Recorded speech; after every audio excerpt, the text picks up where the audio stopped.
ఇప్పుడు మీరు నిన్న దాని తర్వాత ఆయన ప్రెస్ మీట్లో మళ్ళీ పెట్టి మీరు అన్నట్టుగానే లైమ్ లైట్ కోసం అని చెప్పి ఆయన ప్రెస్ మీట్ పెట్టి అమిత్ షా గారిని టార్గెట్ చేయడం మొదలుపెట్టారు. మీరు చూడండి, అంటే ఆయన సిగ్నల్ ఇస్తున్నారు అందరికీ, he is the one who is leading everything అని. అమిత్ షా గారే ఇదంతా చేస్తున్నారని అంటే హోమ్ మినిస్ట్రీ మీద ఏమైనా యాక్షన్ తీసుకోవాలని ఏమన్నా వీళ్ళు ప్లాన్ చేస్తున్నారా? ఎందుకంటే తీసుకుంటారు యుఎస్ అన్డౌటెడ్లీ.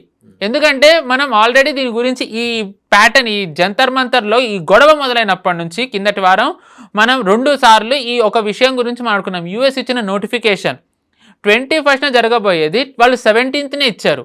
సరే, ఆల్రెడీ వీళ్ళు ప్రకటించారు కాబట్టి వీళ్ళు చేశారని అనుకున్నా. మోటార్ సైకిల్స్తోని వచ్చే అవకాశం ఉందని చెప్పారు. మోటార్ సైకిల్స్ వాడతారని వీళ్ళకి ఎలా తెలుసు? అంటే సమ్హౌ యుఎస్ హ్యాండ్ ఉందనే మనం దీంట్లో అనుకోవాలి. నెంబర్ 1. నెంబర్ 2, నిన్నటికి నిన్న మన మీద 100% టారిఫ్లు వేయాలి మనం రష్యన్ ఆయిల్ కొంటున్నందుకు అని చెప్పి యుఎస్ సెనేటర్లు ప్రతిపాదన పెట్టారు ట్రంప్కి. పెట్టినప్పుడు వాళ్ళు ఏమన్నారంటే, ఇది ఆలైస్ని మేము టార్గెట్ చేయట్లే, మేము టార్గెట్ చేస్తుంది భారత్ని, చైనాని అన్నారు. క్లియర్గా అర్థం చేసుకోండి, మేము ఆలైస్ని, మా మిత్రులను కాదు, మేము అంటే భారత్ని, చైనాని, అంటే భారత్ మిత్రదేశం కాదని సెనేటర్స్ చెప్పకనే స్పష్టంగా చెప్తున్నారు.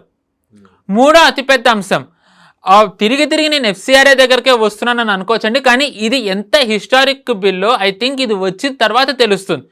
More historic than article 370. ఇది నేను ఎందుకు చెప్తున్నానంటే, ఇప్పుడు మీకు ర్యాపిడ్ యాక్షన్ బెటాలియన్ది నేను చెప్పాను కదండి శాంక్షన్స్ విధించారని. ఈ శాంక్షన్స్ విధించిన దాంట్లో ఎన్జిఓస్ ఇచ్చిన రిపోర్ట్లు ఉన్నాయి యుఎస్కి. యుఎస్ స్టేట్ గవర్నమెంట్ ఎన్జిఓస్ ఇచ్చిన రిపోర్ట్ ఆధారంగా కూడా మేము శాంక్షన్స్ పెడుతున్నామంది. ఇప్పుడు ఎఫ్సిఆర్ఏ ద్వారా ఈ ఎన్జిఓస్కే ఓ రకంగా దెబ్బ పడబోతోంది. మనం ఇది ఐ థింక్ 2 days బ్యాక్ ఎప్పుడో మిజోరాంలో క్యాథలిక్ చర్చ్ బాడీస్ అన్నీ కూడా ర్యాలీలు తీసాయి ఎఫ్సిఆర్ఏలు వద్దని. ఈ దేశంలో ఉన్న టాప్ మోస్ట్ క్యాథలిక్ బాడీస్ అన్ని అమిత్ షా గారిని కూడా కలిసాయి. యుఎస్లో ఉన్న చర్చ్ ఆర్గనైజేషన్స్ అక్కడ ఉన్న సెనేటర్స్ మీద, లా మేకర్స్ మీద ఒత్తిడి చేస్తున్నాయి, రిపబ్లికన్స్కి, డెమోక్రాట్స్కి, మీరు మాట్లాడండి, మీరు ఇది అవ్వకుండా చూడండి అని. సో ఈ ఎఫ్సిఆర్ఏ మీద మన దేశంలో ఉన్న వేరే పార్టీలన్నీ ఎలా మాట్లాడుతున్నాయో మనం చూడకనే చూసాం. Last but not least Marco Rubio దేశంలోకి రావడమే, ఎక్కడికి వెళ్ళారో మనం దీని గురించి 3-4 సార్లు చర్చించుకున్నాం మిషనరీస్ ఆఫ్ చారిటీకి. సో ఏ ఎన్జిఓస్ని వాడైతే ర్యాపిడ్ యాక్షన్ బెటాలియన్ మీద శాంక్షన్స్ పెట్టారో దాని తర్వాత దేశ ఇంటర్నల్ సెక్యూరిటీని వీకెండ్ చేసే దిశగా యుఎస్ బంగ్లాదేశ్లో పన్నాగం పన్నిందో, మన ఫోర్సెస్ని కెనడాలో ఎలా అయితే హ్యూమన్ రైట్స్ పేరుతో వీసాలు ఇవ్వకుండా వాళ్ళ మీద స్పైయింగ్ కూడా చేశారని ఒక ఆరోపణ ఉంది. But we don't know. కెనడాది హ్యూమన్ రైట్స్ 2010 వీసా ఇవ్వకపోవడం.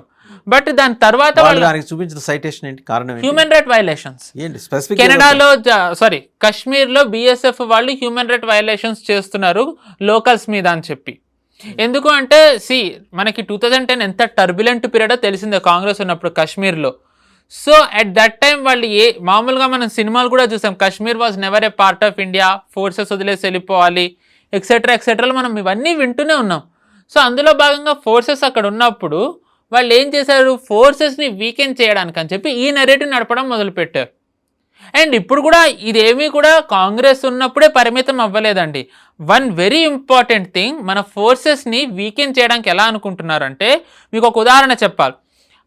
ఎస్పీజీ స్పెషల్ ప్రొటెక్షన్ గ్రూప్, కేవలం ప్రధానమంత్రిని గారి మాత్రమే సెక్యూరిటీగా ఉండే ఈ గ్రూపు ఏవైతే అత్యధికంగా ఆయుధాలు వాడుతుందో అవన్నీ కూడా బెల్జియంలో ఉన్న FN హెస్టల్ అనే సంస్థ నుంచి తీసుకుంటారు మెజారిటీ. వాళ్ళు ఎస్పీజీకి వెపన్స్ అవ్వము అన్నారు. హ్యూమన్ రైట్ వైలేషన్స్ జరుగుతున్నాయి మీ దేశంలో అని చెప్పి. జస్ట్ ఇమాజిన్, ఒక దేశ ప్రైమ్ మినిస్టర్కి సెక్యూరిటీ ఇచ్చే వాళ్ళకి వాళ్ళు వెపన్స్ అవ్వము అన్నారు అంటే వాళ్ళ అడాసిటీ చూడండి ఎక్కడి వరకు ఉందో. అండ్ ఇప్పుడు మీరు చూసినట్టయితే ఇప్పుడు మన ఫోర్సెస్ కూడా వీళ్ళు ఇలాంటివే అప్లై చేసే అవకాశం ఉంది. అండ్ మేబీ వీసాల ద్వారా ఆబ్వియస్లీ మన ఫోర్సెస్ చాలా వెళ్ళవు.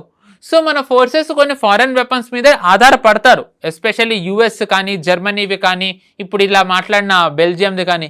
మేబీ వాళ్ళకి వెపన్స్ ఇవ్వద్దని అంటారా, లేకపోతే హోమ్ మినిస్ట్రీ కొన్ని ఫారెన్ టెక్వి దురదృష్టవశాత్తు ఇంకా వాడుతోంది, ఆ టెక్ని ఆ టెక్ ఇవ్వకూడదని అంటారా, లేకపోతే ఏమన్నా సెక్టర్స్ భారత్లో పెట్టుబడులు పెట్టకూడదు అని అంటారా? అంటే ఇలాంటివి మనకి చాలా ఉన్నాయి.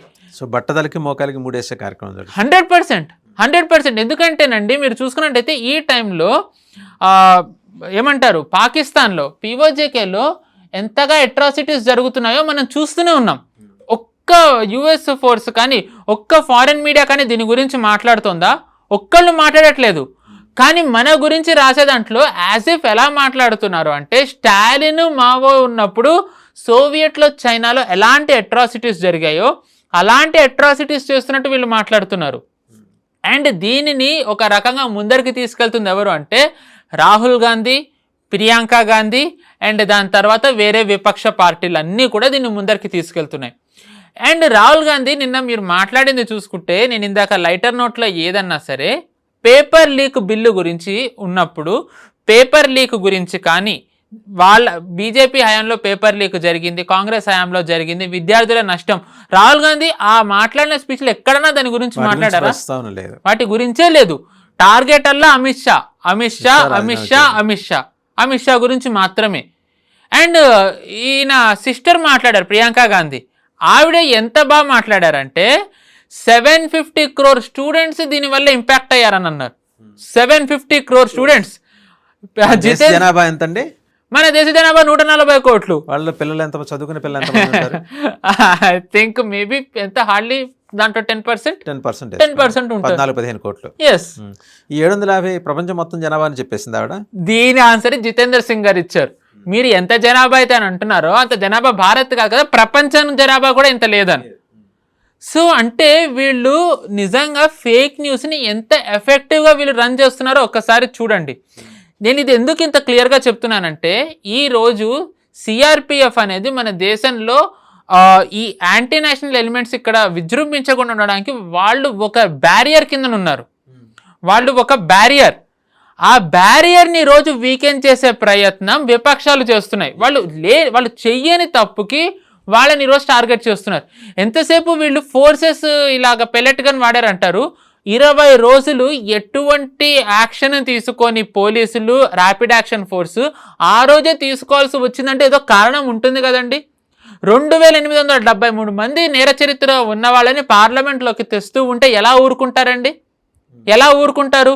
3 అంచెల భద్రత దాటుకుని వాళ్ళు వచ్చారు అంటే పోలీసులు ఎంతవరకు వాళ్ళు నిజానికి వాళ్ళు నియంత్రణ వాళ్ళ పేషెన్స్ కోల్పోకుండా ఉన్నారు.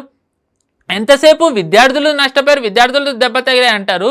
అరే పట్టుకుని చితక్కొట్టిన పోలీసుల గురించి ఎవరు మాట్లాడరు ఎందుకండి? ఒక సో కాల్డ్ స్టూడెంట్ ప్రొటెస్టర్ దగ్గర లోడెడ్ గన్ ఉన్న వీడియో ఉంది. ఒక నార్త్లో ఉన్న బీహార్ నుంచి ఉన్న లోకల్ మీడియా దీన్ని ప్రచురించింది కూడా. వాళ్ళు వీడియోస్ కూడా సోషల్ మీడియాలో సర్క్యులేట్ చేశారు. ఒక ప్రొటెస్టర్ దగ్గర లోడెడ్ గన్ ఎక్కడి నుంచి వచ్చింది? ఇన్ఫ్యాక్ట్ మీరు చూసుకున్నట్టయితే ఢిల్లీ ర్యాపిడ్ యాక్షన్ ఫోర్స్ అనేది నాన్ లీథల్, అంటే వాళ్ళ దగ్గర గన్స్ ఉండవు, పెల్లెట్ గన్స్ లాంటివి ఉంటాయి, దే ఆర్ నాన్ లీథల్. కానీ ఢిల్లీ పోలీసుల దగ్గర లీథల్ వెపన్స్ ఉంటాయి.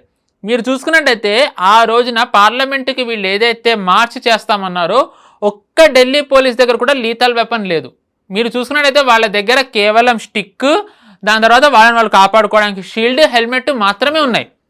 వాటిని కూడా కొంతమంది ఈ అరాచక శక్తులు ఏవైతే ఉన్నాయో వాళ్ళ నుంచి లాగేసుకుని వీడియోలు తీశారు. జస్ట్ ఇమాజిన్ అండి, వాళ్ళ దగ్గర గన్ను ఉంటే ఆ గన్ను లాక్కుంటే ఏమై ఉండేది? ఆ గన్ను లాక్కుని వాళ్ళలో వాళ్ళు ఎవరినన్నా చంపేసి పోలీసులు చంపారని ఉంటే పరిస్థితి ఎలా ఉండుండేది? ఈరోజు అసలు దేశం ఎలాంటి పరిస్థితికి వెళ్ళుండే? రక్కస్ ఎంత వరకు అయి ఉండేది? సో అంటే వీళ్ళది ఎంత కుట్ర వీళ్ళు పన్నారో ఆ కుట్రని భగ్నం చేసేసరికి మళ్ళీ ఎలా అయినా సరే వీళ్ళు somehow next parliament session start అయ్యే లోపల వీళ్ళు ఒక మళ్ళీ రక్కస్ క్రియేట్ చేయాలనే భాగంగా వీళ్ళు ఇవన్నీ చేస్తున్నారు. అందులో భాగంగానే రాహుల్ గాంధీ మాటిమాటికి కూడా సిఆర్పిఎఫ్ని టార్గెట్ చేస్తున్నారు. So this is what I wanted to address అండి. Just understand the narrative Rahul Gandhi spreading. It is not against ఇప్పుడు ఇంకా అది పార్టీ గురించి కూడా కాదు, మన ఫోర్సెస్ వ్యవస్థ మీద దాడి, వ్యవస్థ మీద. థ్యాంక్ యూ పవన్ శ్రేష్ గారు. సో చూసాం కదా 2010లో ఎప్పుడైతే ఆ రోజు మన ఈ బలగాలు సిఆర్పిఎఫ్ బలగాలకి కెనడా వీసా నిరాకరించిందో అదే తరహా ఇప్పుడు చేయాలని చెప్పేసి రాహుల్ గాంధీ ఆధ్వర్యంలోని శక్తులన్నీ పనిచేస్తున్నాయి. ఇంకా పార్టీలు అంటూ మానేయచ్చు, వాటిని శక్తులన్నీ పనిచేస్తున్నాయి. ఆ శక్తులు వెనక ప్రేరణ ఖచ్చితంగా యూస్ ఉంటుంది. సో ఈ శాంక్షన్స్ పెట్టి మానవ హక్కుల ఉల్లంఘనకు పాల్పడుతున్నారనేది అంతర్జాతీయంగా మనల్ని బదనాం చేసే ఒక ప్రయత్నానికి రాహుల్ గాంధీ వాళ్ళకు ఒక టూల్గా ఉపయోగపడుతున్నాడు. ఆయనకు తెలుసు అది. ఎందుకంటే ఇక మనం మాట్లాడితే డీప్ స్టేట్ అంటామని నిందైతే మన మీద వేయచ్చు కాక, డీప్ స్టేట్ లేకుండా ఇవన్నీ ఒక వ్యక్తి లేకపోతే ఒక పార్టీ, ఆయన చిప్పుడు పార్టీ నాయకుడు కేజ్రీవాల్, ఇవన్నీ చేసే అవకాశాలు లేవు. Plan A Rahul Gandhi fail, plan B Kejriwal fail, plan C CJP success. So ఈ సక్సెస్ మాడ్యూల్ని ఫర్దర్గా రకరకాల డిసిప్లిన్స్లోకి ఎంట్రీ ఇప్పించి ఈ మాడ్యూల్ని చొప్పించి దేశంలో అస్థిరత సృష్టించడానికి ప్రయత్నం చేస్తున్న మరి శక్తులు కనుక డీప్ స్టేట్ కాకుండా ఎవరుంటారు? సో ఈ ప్రశ్నలన్నిటికీ జవాబు చెప్పాల్సింది రాహుల్ గాంధీ, వారి గౌరవ సోదరి ప్రియాంక గాంధీ.